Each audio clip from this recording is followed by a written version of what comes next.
Yeah, hi again. As I promised, this time I want to talk about repainting the model that we've certainly needed.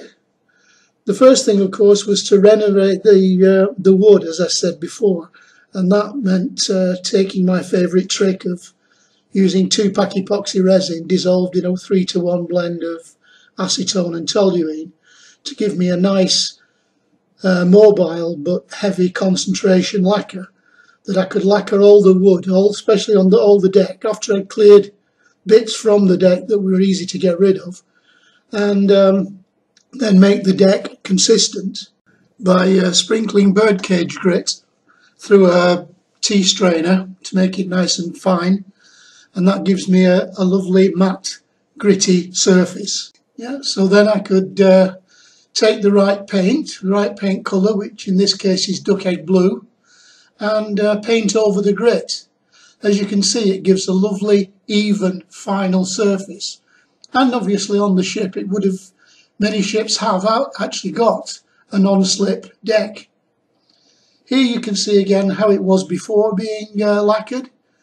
Here you can see the marks of the bits that I took off, and then here you can see after its preparation and painting. Again, a lovely even surface. Just the ultimate thing for painting, for producing a painted job. The next was then to start touching up all the little bits and pieces so that I could then stick those back onto the deck in the positions that they were supposed to be.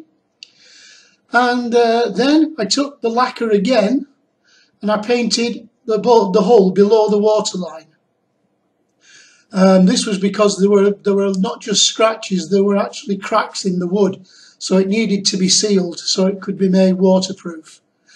I then painted red oxide on the base, and then with the aid of, obviously with our good old masking tape, I did the mass of the black above the waterline, and then finally I freehand painted to touch up where I needed it to look better. And basically that was the vast majority of the repainting. I then put on the new stickers, the name stickers that I'd had made and specially printed, and I was ready for the next phase. This is how she looked at that particular stage, where she'd got her new name on, she'd got all her new painting, and she was ready for this next bit, which was to reassign all the new lights and rewire before